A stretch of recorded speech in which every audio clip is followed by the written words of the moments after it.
ஆண்டவரும் இரட்சகருமான இயேசு கிறிஸ்துவின் ஈடு இணையற்ற நாமத்தில் அன்றன்றுள்ள அப்பம் வாசகர்களுக்கு எங்கள் அன்பின் வாழ்த்துக்கள். 2025 ஆண்டு மார்ச் மாதம் 15ஆம் தேதி சனிக்கிழமைக்குரிய தின தியானம். இன்றைய தலைப்பு கைகளை வைப்பார்கள். மார்க் 16:18 சொல்லுகிறது, வியாதியஸ்தர் மேல் கைகளை வைப்பார்கள், அப்பொழுது அவர்கள் சொஸ்தமாவார்கள். தெய்வீக சுகத்தையும் ஆரோக்கியத்தையும் பெற்றுக்கொள்வதற்கு வேதம் அநேக வழிமுறைகளை சொல்லுகிறது. கிறிஸ்துவின் நாமம், வாக்குத்தத்த வசனங்கள், கிறிஸ்துவின் இரத்தம், ஆவியானவருடைய வல்லமை, ஊழியக்காரர்களுடைய ஊக்கமான ஜெபம், எண்ணெய் பூசி மன்றாடுதல் போன்றவைகளையெல்லாம் தெய்வீக சுகத்தையும் ஆரோக்கியத்தையும் கொண்டு வருகின்றன. இன்னொரு முக்கியமான காரியம் வியாதியஸ்தர்கள் மேல் கைகளை வைத்து ஜெபிப்பதாகும். இயேசு கிறிஸ்து சுகமளித்த பல இடங்களை குறித்து வேதத்திலே வாசிக்கும் போதெல்லாம் அவர் மனதுருகி வியாதியஸ்தர்களை தொட்டு குணமாக்கினார் என்று எழுதப்பட்டிருக்கிறதை பார்க்கிறோம். அவர் கைகளிலே சுகமளிக்கும் வல்லமை நிரம்பி இருந்ததினால் வியாதியஸ்தர்கள் மேல் அவர் கை வைத்த போது அது மின்சாரம் போல இறங்கி சென்று அவர்களை குணமாக்கியது. குஷ்டரோகிகளை ஜனங்கள் தொடுவதில்லை, ஆனால் இயேசு தொட்டார்.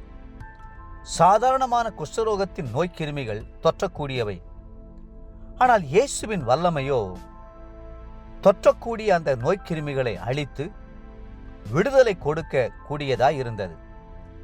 நோயோ கிருமியோ அவரை மேற்கொள்ளவில்லை, அவருடைய வல்லமைதான் அவற்றை மேற்கொண்டது. வேதத்திலே ஒரு சிலர் இயேசுவை தொட்டு குணமடைந்தார்கள், இன்னும் சிலர் இயேசுவினால் தொடப்பட்டு சுகமானார்கள். இயேசுவினால் தொடப்பட்டு குணமானவர்கள் மிக மிக அதிகம். ஆனால் விசுவாசத்தோடு இயேசுவை தொட்டு குணமானவர்கள் ஒரு சிலர் மட்டுமே.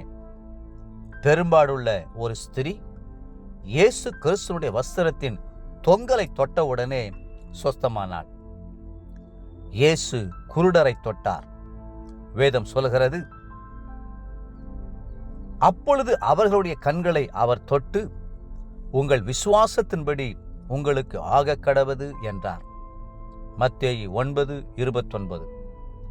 இயேசு மனதுருகி அவர்கள் கண்களை தொட்டார். உடனே அவர்கள் பார்வையடைந்து அவருக்கு பின் சென்றார்கள். மத்தேயு 20:34. அவருடைய ஒரு தொடுதல் கண்களில் உள்ள நரம்புகளை, கண்களில் உள்ள லென்ஸ்களை, கருவெளி படலங்களை ஒழுங்காக வேலை செய்ய வைக்கிறது. ஜுரத்தினால் பீடிக்கப்பட்டிருந்தவர்களை அவர் தொட்டார்.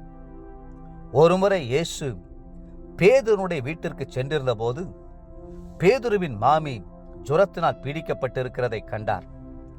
அவர் கிட்ட போய்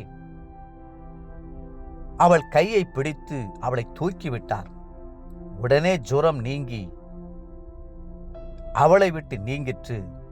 அப்பொழுது அவள் அவர்களுக்கு பணிவிடை செய்தாள். மார்க் 1:31. கொன்னைவாய் ஒரு வியாதியா என்று பலர் கேட்கக்கூடும். அதுவும் ஒரு வகை வியாதிதான். ஒரு முறை செவிடும் கொன்னை வாயுமுடைய ஒருவனை இயேசுவினிடத்தில் கொண்டு வந்தார்கள். இயேசு அவனை தொட்டபோது உடனே அவனுடைய செவிகள் திறக்கப்பட்டு அவனுடைய நாவின் கட்டும் அவிழ்ந்து அவன் செவையாய் பேசினான். மார்க் 7:35.